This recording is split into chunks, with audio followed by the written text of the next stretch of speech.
Yes, guys, I'm Si. Welcome to Cardiff City World. This is your Sheffield United versus Cardiff City preview, otherwise known as the Nathan Blake Derby.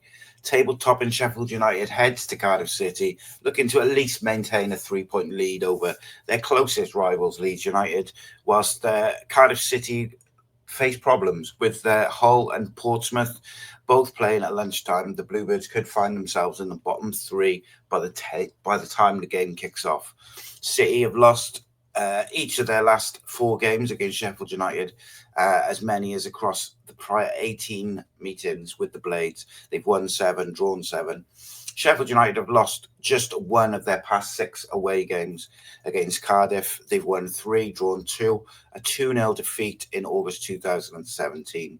Cardiff have failed to win any of their past 5 league games against the Yorkshire sides from Yorkshire, having drawn 1 and lost 4, conceding a whopping 15 goals in total during that time.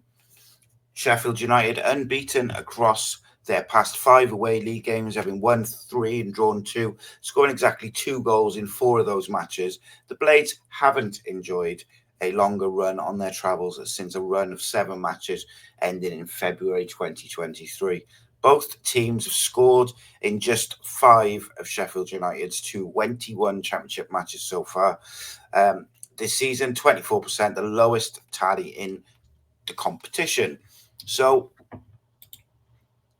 for me, Sheffield United, look, they're strong. They're going to go up.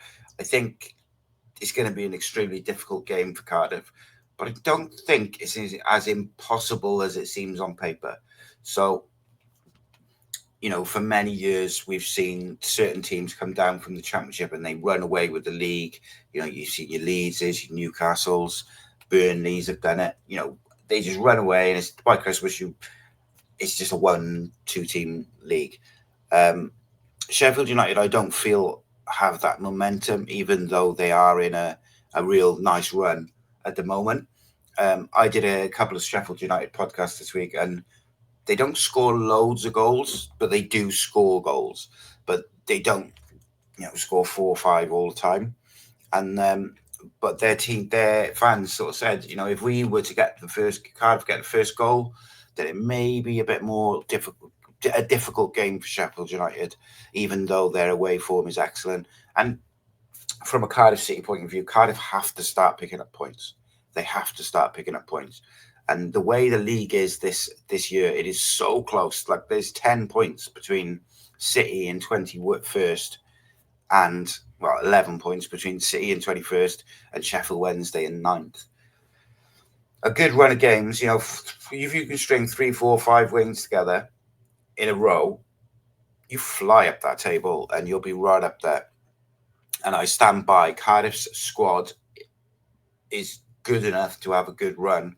The biggest issue is scoring goals. If we can find a bit of momentum in the goal scoring department, which means we need the likes of Ruben Colwell, Chris Willock, El Ghazi, Ollie Tanner, Matty, Robinson, we need them all to chip in with a few goals now and be creative, because defensively, I think generally we look solid. Particularly if we stick with this 3-4-3, I think we can look really solid. And I also think that 3-4 or 2-1 can allow the likes of Ruben Colwell, Chris Willock, and Al Ghazi to play in between the line, play in the half spaces, and maybe get a bit more joy. One of the things that I think has been said about Ruben Colwell a lot in probably the last month or so is that teams have worked out how to play with him, especially when Ollie Tanner's playing. He's very much drifts over to the left in between. So if we can have 2 players drifting behind the striker, particularly if Willock, Ruben, El Ghazi, sort of those 3 in those 2 positions, I feel we can be dangerous, and maybe those players will get a little bit more joy. So it's going to be interesting if Omar Rhys sticks with that at home. I would like to see the same system. I've said that many times. I've said that since pre-season. This is the best system for this squad. But also, I would like to see a slightly more attacking version of it in the home games. So what I'm going to do is I'm going to break my own rules today, and I'm actually, instead of going to go with what I think Omar Rhys will pick, I'm actually going to pick the side for Cardiff that I would like to see for this game today, because I think it's the way we can get at Sheffield United. But as is tradition, we go with Sheffield United first. Obviously, Cardiff will be looking to bounce back to winning ways, having not won for 4 games, whereas Sheffield United and Chris Wilder will be looking to continue their exceptionally good form. There's some familiar faces within that Sheffield United squad: Ryan Brewster, Kiefer Moore, among others.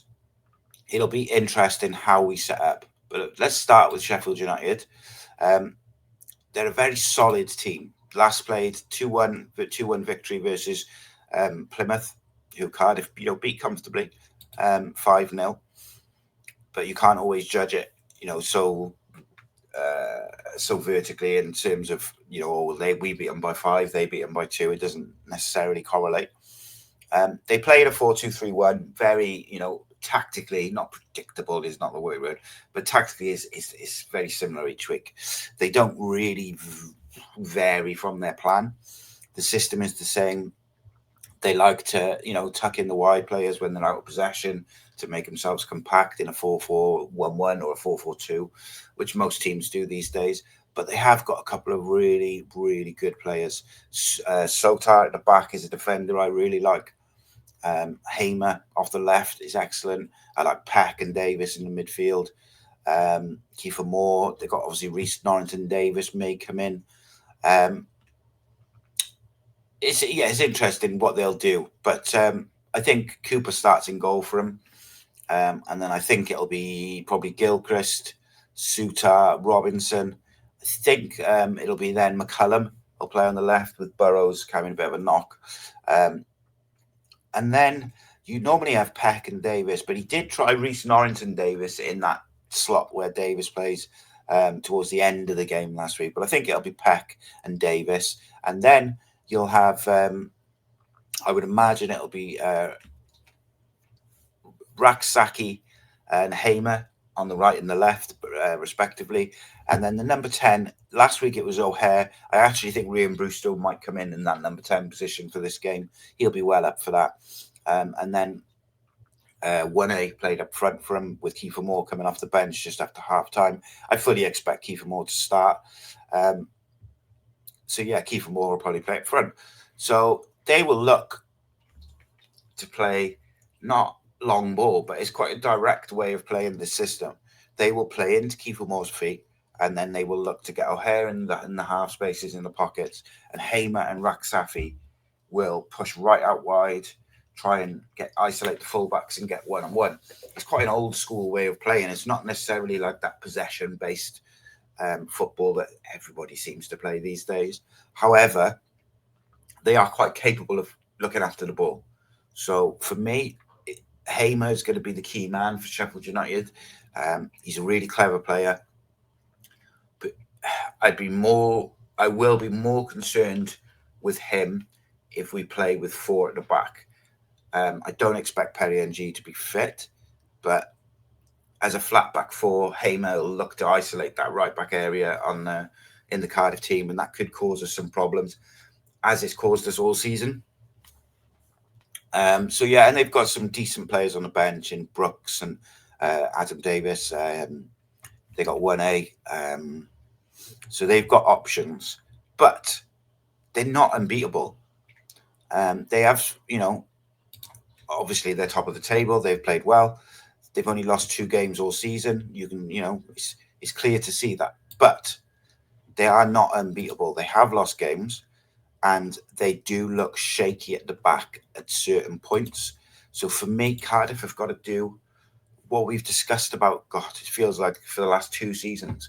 In your home games, you start fast, aggressive. You do not let the away team settle. And I really feel with this new system that Cardiff can really, really get at Sheffield United early doors, get an early goal, put them under pressure. Do not let them settle.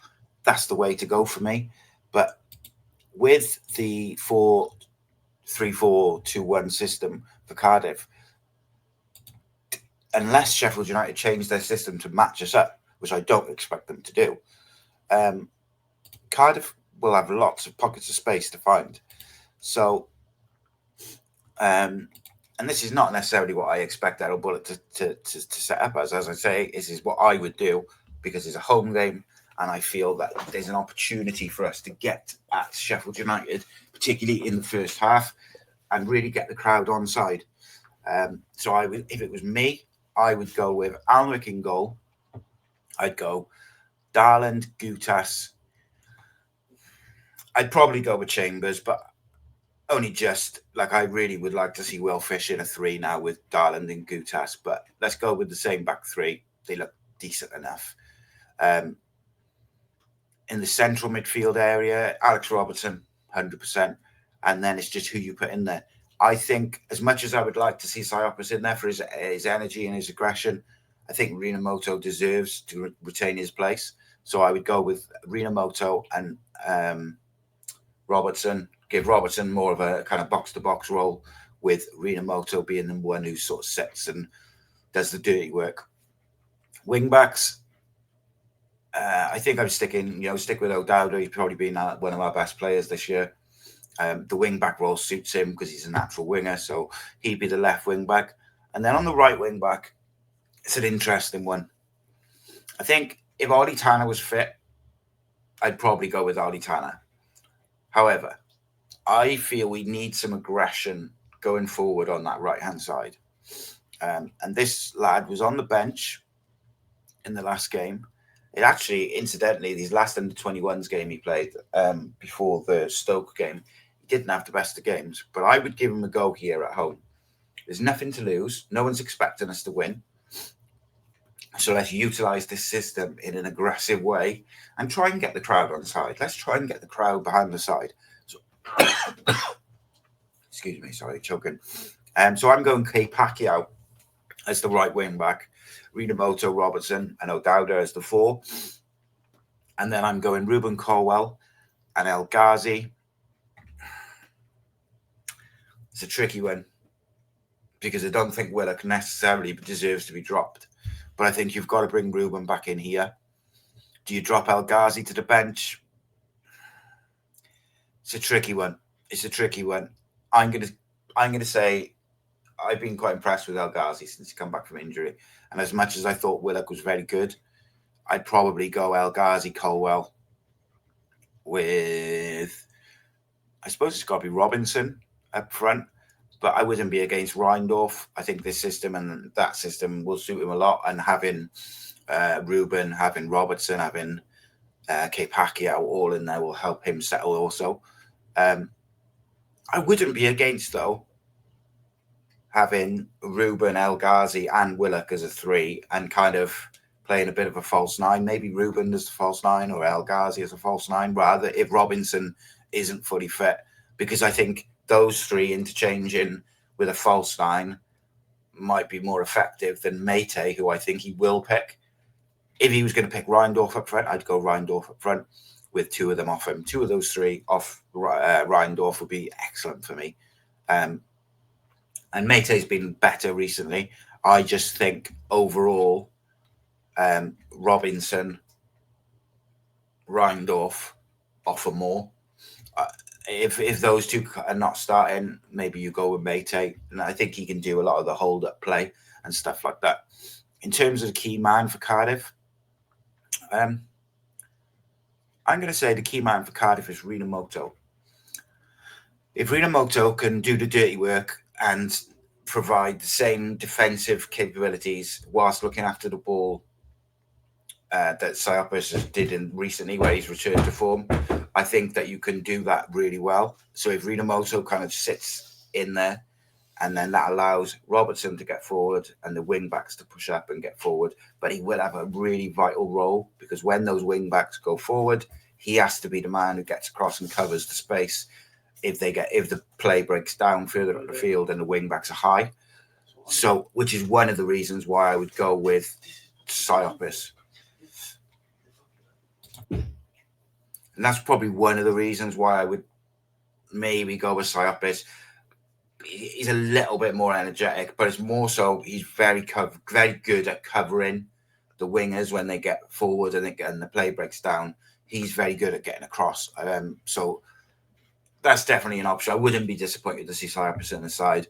I will be more worried if we see Rinamoto and Rawls, or Rinamoto, Rawls and Robertson maybe. I mean, Rawls could do it, but to me, I think to get the best out of the system and the side that I picked there with the two really attacking wing backs and the 2 10s, you need someone to sit and be energetic.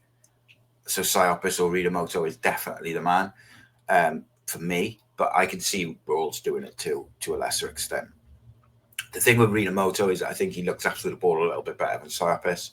So it'll come down to what they think is going to be more tactically important from that role in this particular game. Like, if they're going to encourage the wing-backs to be really aggressive and the front sort of three, Robertson, the wing-backs, to all be aggressive in the press, then I'd probably say you have to go with a Cyprus or a Rinamoto. If they're looking to control the game and be a bit more reductive in their pressing, then you could probably have Rawls in there as the holder. But I hope not, because nothing against Joe Rawls. I would just like to see us get the best out of this system and utilize it. It's so flexible. So, like, if we were playing Sheffield United at Sheffield United, you could have like NG at right wing back and Bagan at left wing back, and they become a 5 really quickly. Then you could have Cyprus and Rinamoto maybe as a 2, and then have like Alex Robertson and O'Dowda play off Mate or Robinson to try and hit him on the break, because then Robertson would drop in to make it a 3 in the middle. O'Dowda would be the pace to run beyond. But you've got to utilize it for different situations. There'll be some situations where you need it to be more like a 5. Some situations where you want it to be a flat 3-4-3. There'll be some situations where you want it to become a sort of 3-5-1. Like, it just depends on the game, the opponents, and whatnot. I do think Chris Willock will be really unlucky to not keep his place. But for me, in a home game, the wing backs have got to be attacking, and I would like to see Ruben Colwell back in there. I wouldn't be upset if it was Ruben Colwell and Willock behind the striker. I wouldn't be upset if it was Ruben Colwell behind El Ghazi, although I'm not sure El Ghazi's got the fitness and the energy to get about as a number 9 on his own. He has done it before, but as we know, he's not quite up to the fitness thing. But yeah, the key man for Cardiff will be the holder, whoever it is, whether it's Rawls, Cyprus, or Rinamoto. Whoever that holder is will be the vital man in this system. And you watch, Omar Risa will pick a completely different side to what I just picked. I broke my own rules. I would like to see, obviously Reindorf on the bench. I wouldn't be against seeing a couple of the other youngsters on the bench. What I would like to see on the bench is Ethan Howveth, Joel Bagan, and Will Fish, because they cover the 3s and they can cover the wing back positions.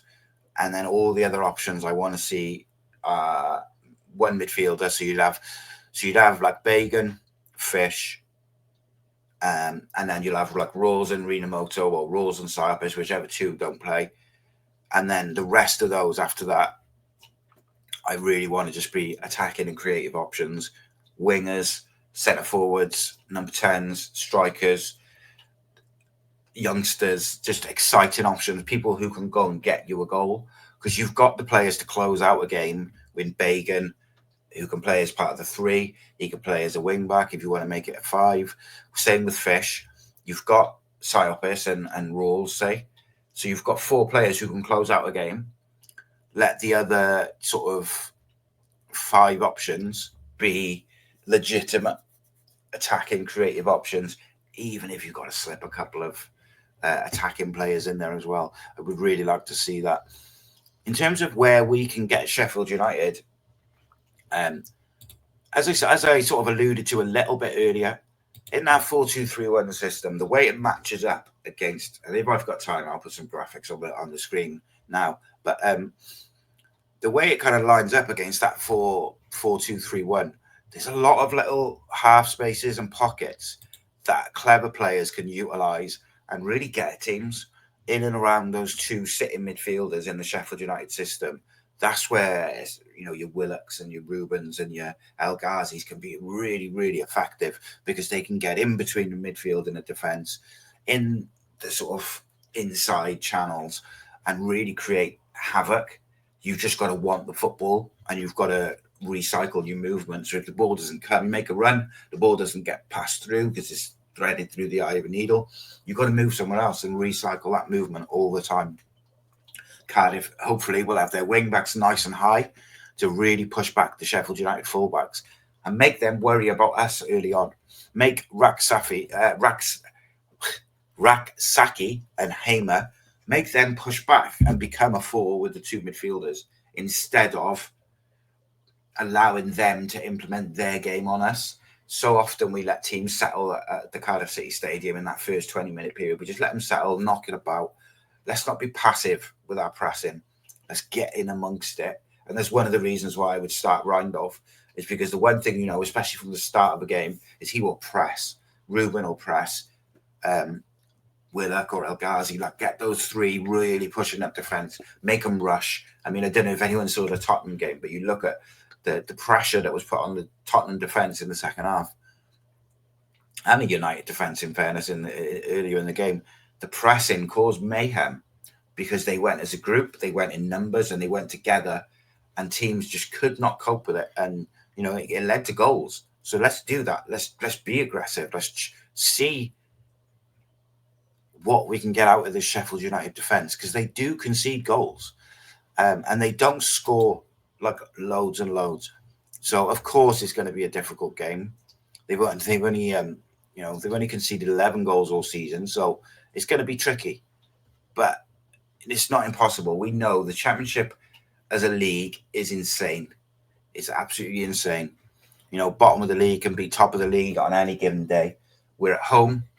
We have a squad that we can put out and be super aggressive. So I want to see us do that. Go and win the match. At the end of the day, if Cardiff City lose tomorrow, I don't think anyone's going to be massively surprised. Whereas if we actually go and get at them and can get something out of it, a draw or a win, that's a great result to kickstart into the Christmas period. And, you know, this Christmas period, you play 3-4 games really close together. Start with a win, start with a draw against the top of the league. That can really kick you on and make for a good period. This period can make or break your season. You know, you lose 4 games, we're going to be in big trouble. We win 4 games, all of a sudden we're like, oh, maybe we're not in a relegation battle. Maybe we can make a late run for the playoffs or top 10 or whatever. Like, it's a big period. It's going to make or break the season. We know all the problems off the field, but let's concentrate on the field now over Christmas, and let's really get behind the team and the boys, and hopefully Omar Rhys can tactically get it right and get the right players in there, play the right system, get them pressing high up, and we can go from there. In terms of my prediction for a result, I'm never going to go against Cardiff. I do think the most likely result is a draw, but I'm going to go with a spawny 2-1 Cardiff City victory, last minute goal. There we go. Come on, the Bluebirds. Thank you very much for watching. We will be back to more live shows and stuff soon. It's just obviously with the Christmas period, bear with us a little bit, as we'll have a bit more pre-recorded content. We've all got families and wives and kids and stuff. It's, you know, it is what it is, isn't it? And fitting in football around that as well. But take care. I'll be back on Sunday for the Breakdown podcast. Matt and Rhys will be back tomorrow for your match reaction at 9 o'clock. And of course, we'll have the Cardiff City phone in Monday. Please don't forget to check out the Christmas countdowns. We've had all sorts of ones this week. We had one. We had a Peter Whittingham tribute. We had a Derek Tapscott video. We had who else was it? And then we were at Graham Kavanagh featuring the man himself as well video. Yeah, we've had loads. We got another one today, which will already probably be out by now, which is on Roger Johnson. So yeah, we got all sorts of videos all the way up to Christmas Eve, and then we'll have a Christmas Day special where Matt, myself, and Rhys just kind of did a little chat, and we picked our all-time 11 Cardiff City team, which I know people will not like, by the way, but you've got to bear in mind that they're younger than me as well, so they're going to kind of go with what they're familiar with and stuff like that. But yeah, it's a good watch, at least. It's a lot of fun. And we've also got a Welsh version of that coming with the Cymru and Bills New Year's special, where I'm joined by Lawrence Mora and, of course, Harry. And we did our Wales one, which was really quite an interesting one. They'll be out over the festive period, 7 days a week, Cardiff City content, a little bit of Wales content as well. Appreciate you all. Take care. Have a good night. Next time I see you, hopefully it will be 3 points. 3 points the better off. In a bit.